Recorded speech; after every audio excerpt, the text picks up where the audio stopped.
President Xi Jinping's New Year address to China. What were the highlights and what's ahead for China in 2024? Hello, I'm Anand Naidu and this is The Heat.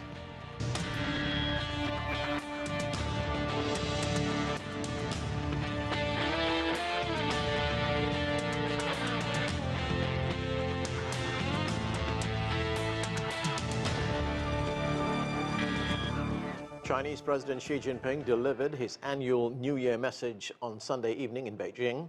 He looked back at the progress China made over the last year, and in looking ahead to 2024, he urged further efforts to advance Chinese modernization. We begin with this report.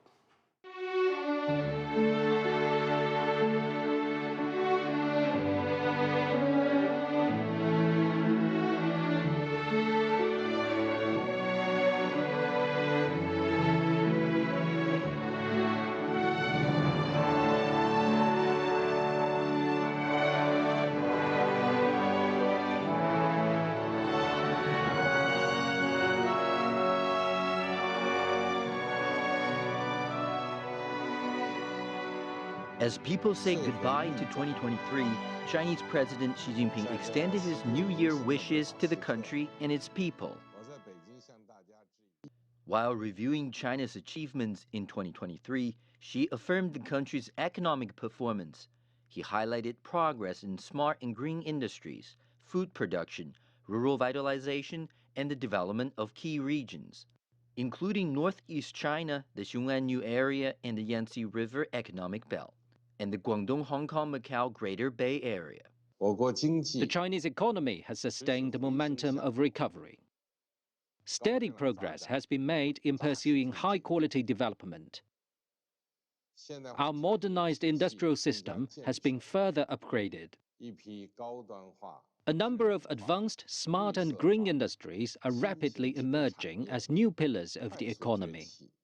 She also named several technological and innovative breakthroughs, including the C919 large passenger airliner, China's homemade large cruise ship, the Shenzhou space missions, and the thriving electric vehicle sector. Xi Jinping spoke highly of the two international sports events that China hosted in 2023, the Chengdu Fisu World University Games and the Hangzhou Asian Games. Apart from tourist-packed attractions and a booming film market, rural sports games and gala events also gained nationwide popularity over the past year. All these exhilarating activities have made our lives richer and more colorful, and they mark the return of bustling life across the country. They embody people's pursuit of a beautiful life and present a vibrant and flourishing China to the world. Looking back at archaeological discoveries, she said these cultural treasures are the source of cultural confidence for all Chinese. 2023 was also a year with more connections with the world. While pursuing its development, China has also embraced the world and fulfilled its responsibility as a major country.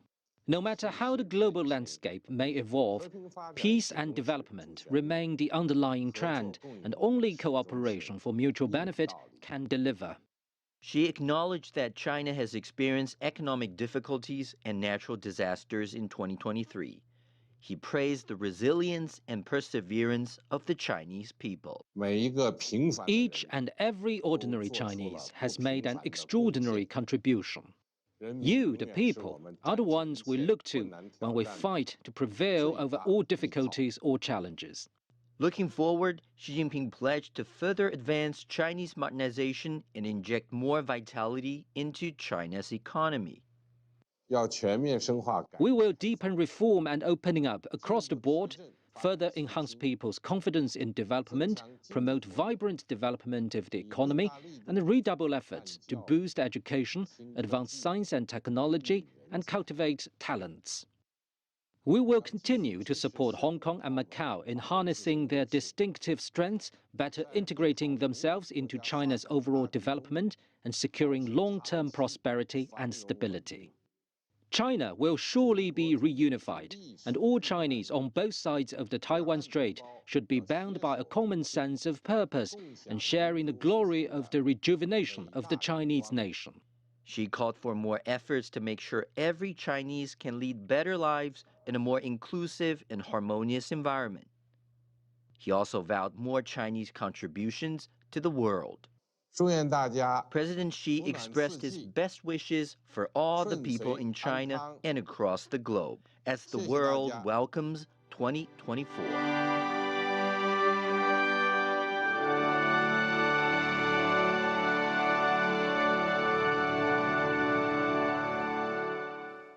We have a lot to discuss, and joining me now from Beijing is Victor Gao. He is Chair Professor at Soochow University.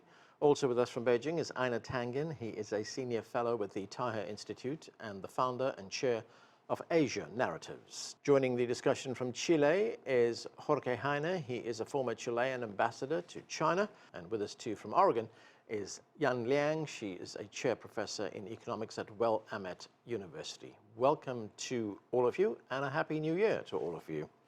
Victor, let me start with you. President Xi's speech was both a review of 2023 and a look ahead. Now, before we get into the specifics, what is your assessment of his overall message? Thank you very much for having me. Happy New Year to you and to all the other panelists and to our global audience. I think President Xi Jinping gave a very heartwarming message to the Chinese nation, outlining the major achievements China has made in 2023 and also projecting into 2024. And he projected a high level of confidence and also realism and pragmatism, especially in outlining the challenges that China faced in 2023, including, for example, jobs for the young people and also natural disasters, which hit China in several areas. Now, this kind of pragmatism and realism are highly needed because China does need to muster all its resources and strengths to overcome the challenges and the difficulties. For China, 2023 was actually a very important year because it's the full calendar year after China lifted all the restrictions for the COVID-19 pandemic, and the country did need some time to recover from the 3 years of lockdown in China. And I think China did relatively well, and China will achieve the 5% to 5.5% GDP growth for this year. And President Xi Jinping also outlined a whole list of major achievements, including in science and technology, which actually boded well for China's continued development in the years to come. Now, the confidence is exactly what China needs because all the Chinese people, especially the small and medium enterprises in the private sector, do need a lot of confidence. And I think President Xi Jinping helped to revitalize this level of confidence. And hopefully 2024 will be a better and more robust year for China as a whole. Einar Tangen, in that address to the nation as well as to the world, President Xi referenced the high-quality economic development. He said China has made progress in high-quality economic development. Some of the examples he cited was the C919 passenger airliner, as well as that new Chinese cruise liner. How do you view this kind of economic progress that the country has made over the past year, and what does it actually tell us about the future, where it's going? Well, it's not only those two examples, Arlen. There's also the EV market, electronic vehicles, and more importantly, China has been concentrating on trying to bring down costs in its manufacturing area by embracing a digital future. If you look at what China has done over the last 8 years, it's literally installed half of all the robotics in the world in its manufacturing facilities, as well as embracing the software to make sure that their factories can be more efficient and low cost. This bodes very well for China. It's very much in line with this high quality development. And it's something that China has to do as it develops this idea that it wants to get past the middle income trap, which it's done. It knows that it has to go into the tertiary economy. And that's not just services, but also efficient manufacturing. So China is trying to secure its future. But at the same time, you have a lot of backward glances. Already, the United States has put pressure on the Dutch company, ASML, to revoke contracts that it signed to supply Chinese companies with advanced technology. China is crying foul. This is not according to the rule of law or international conventions, but these are the kind of geopolitical realities that we live in. Liang, Einar just mentioned the electric vehicle industry in China. Of course, China has made huge progress in that industry, both in terms of innovation as well as in terms of manufacturing, all towards the development of a green economy. In fact, President Xi said in that address, and I'm quoting him here, he said, "A number of advanced, smart and green industries are rapidly emerging as new pillars of the economy." What are the developments over the last year that have impressed you the most, and how do you see China's economy evolve? Yeah, Happy New Year, Anand. So I think you're right. This whole idea of sustainable growth and also tech-driven growth is really part of this high-quality growth model that China is pursuing now. As Einar talked about, China is escaping the middle-income trap by developing this renewable energies, green technologies, digital economies, and many other innovation-driven kind of industries.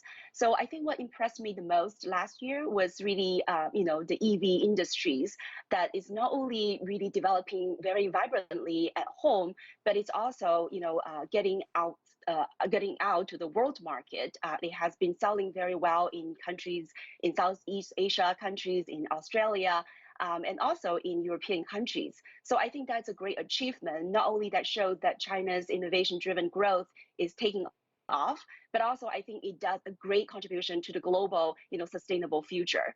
On the other hand, I also see this development of the smartphones, which President Xi mentioned in his speech, that a lot of these new generation of smartphones are, having this instant market demand, and I think that it's also a great achievement considering, how China was banned from, getting these high-tech semiconductor technologies from the U.S. and its allies. So I think both showed the breakthroughs in China's technological development, but also really shows the long-term and very sustainable contributions to its own economy and to the global economy. Ambassador Heine, President Xi also talked about China's commitment to the global economy. It's something that has marked China's development over the past few decades. And we know, of course, that it's a major player in Latin America. What do you see in terms of China-Latin America cooperation moving this partnership forward in 2024? Yes, I would like to emphasize there again, pick up on an earlier point, the significance of China's contribution to electric mobility. As you may or may not know, I am in Chile right now, not in Boston, but Santiago is the city outside of China with the highest number of e-buses. There are 1,500 e-buses out of a total fleet of 7,000. All of them are from BYD. So the Chinese e-mobility sector is really making headway in Latin America. BYD is also present in Bogota with its e-buses, and it's really made a change in reducing pollution and contributing to energy efficiency. So, that leadership role that the Chinese e-mobility industry has taken is really making a difference here in Latin America. And the second point I would like to emphasize is this. Last year, of course, was the 10th anniversary of the Belt and Road Initiative. President Boric of Chile attended the third BRI International Cooperation Forum held in Beijing. And BRI has made significant inroads in Latin America with some 22 countries signing on to it and 8 countries being full members of the AIIB. So all in all, I think 2023 was a very positive year for relations between China and Latin America. And Ambassador, just on that question of the Belt and Road Initiative, as you point out, was the 10th anniversary that was commemorated this past year, or rather in 2023. Do you see something of a change in where the BRI goes to from here in terms of pushing a green economy, in terms of high-tech development? Yes, very much so. The whole point, it seems to me, is that this parallels the transition that we are seeing in the Chinese economy from one emphasis, with a big emphasis on heavy manufacturing and exports, to one that puts quality front and center and a sustainable green economy.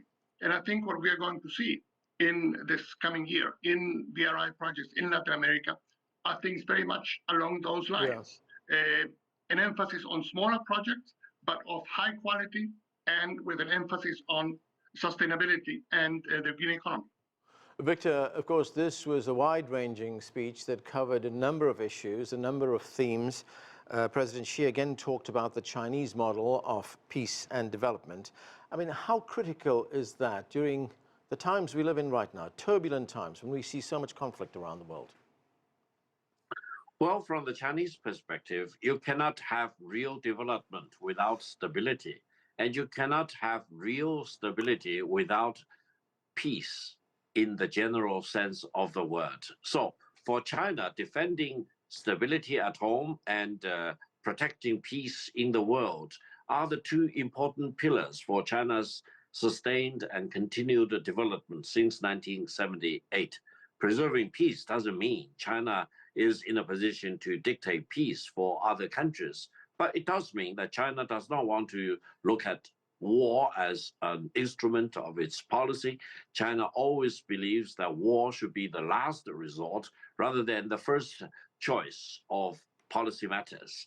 And in that sense, China has been very vigorously promoting peace or ceasefire, not only in the Russian-Ukrainian war, but also more recently in the Israeli-Palestinian war. Now, I think China is on the right side of history because truly you cannot resolve all these issues through war. War breeds more hate and hatred, and it does not lead to constructive purposes. And the fact that China has successfully brokered the rapprochement between Saudi Arabia and Iran also demonstrated that China wants to be more creative going forward.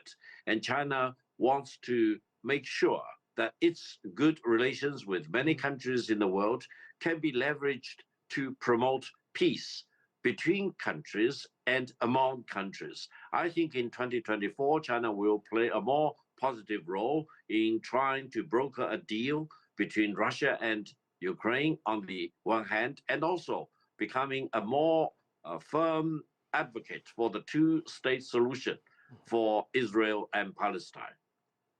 I know 2024 also sees the expansion of the BRICS group of countries. We'll have a number of countries, including Saudi Arabia, Egypt, as well as Iran, joining the group. It is a group that is rapidly emerging as in significance economically and politically, diplomatically as well, and some even say that it's an alternative to the post-World War II global order, which was dominated for a long time by the West. But with the expansion of BRICS, what kind of impact do you think it's going to have, especially on the countries of the global South?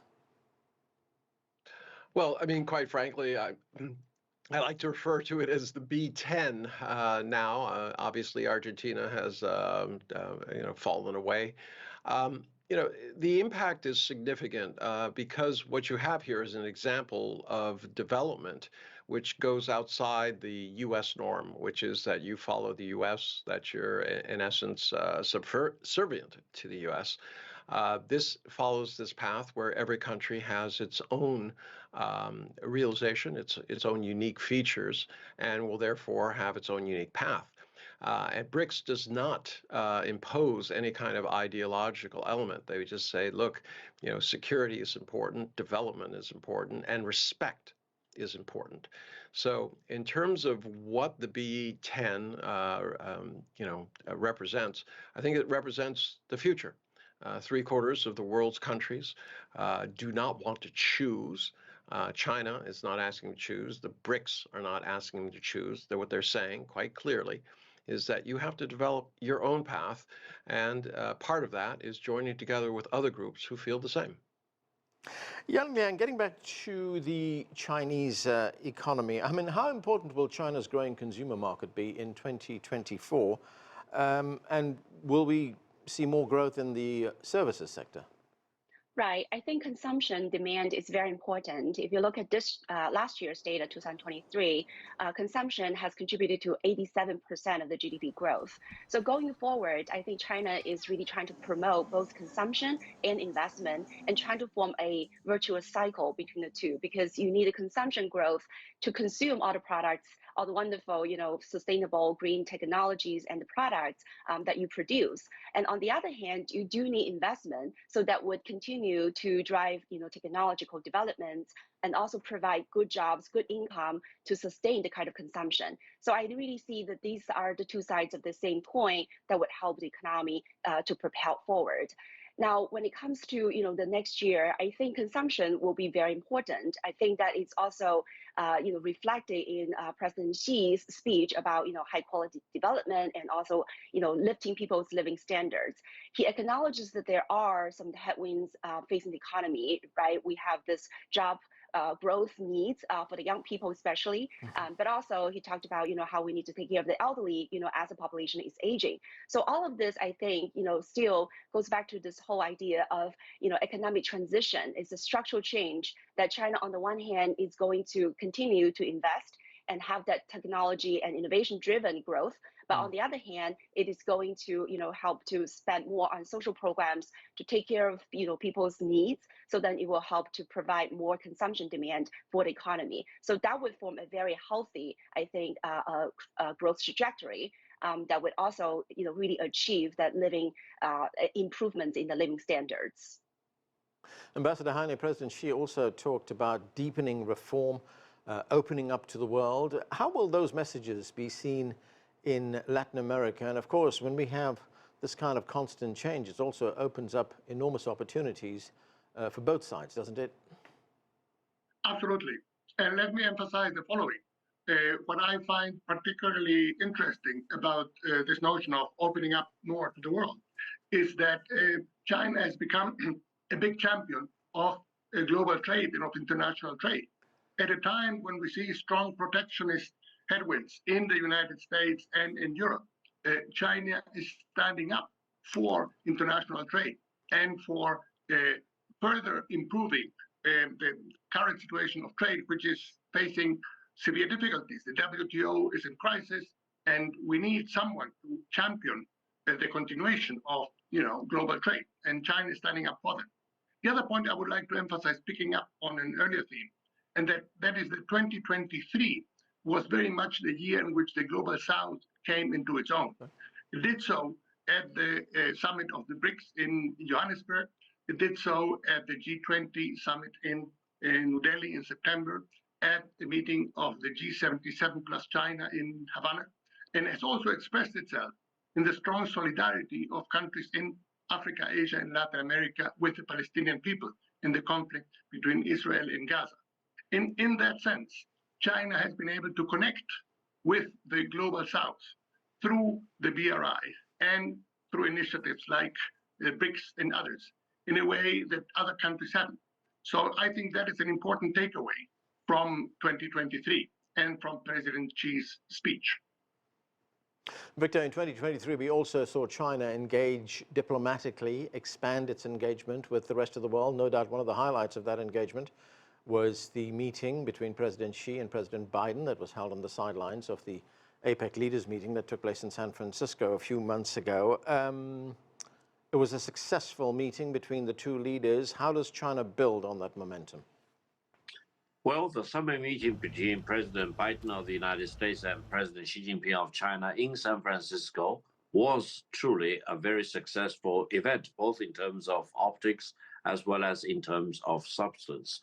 What's important right now is to see whether the United States will walk the right walk after they said generally talk the right talk in San Francisco. There are a lot of things that we need to follow. For example, in terms of the military to military communication, which was restored in San Francisco, I hope China and the United States will follow up with more substantive events. For example, I've been advocating the exchange, the restoration of the exchange of port visits by the Chinese ships and the U.S. naval ships. Now, if this could be done in 2024, this will be a major breakthrough, and it will help restore confidence in China-U.S. relations. There are many other things we can do for 2024, including, for example, by stretching our imagination a little bit, an exchange of state visits, meaning President Biden visiting China in a state visit and President Xi Jinping of China visiting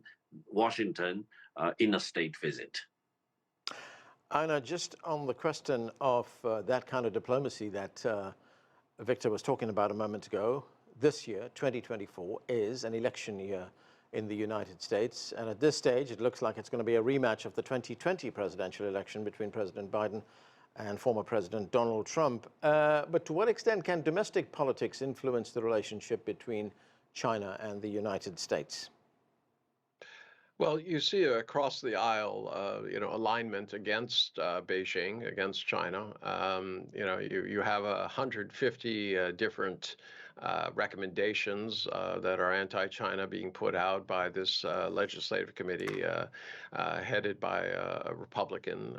He's made it very clear, and he has support from the Democrats, that he wants to make China the enemy. So during an election year, when you have the only issue that I can see that there's bipartisan support for is anti-China, it's very hard to see that there's going to be any real progress over the next 9 months. After that, who knows?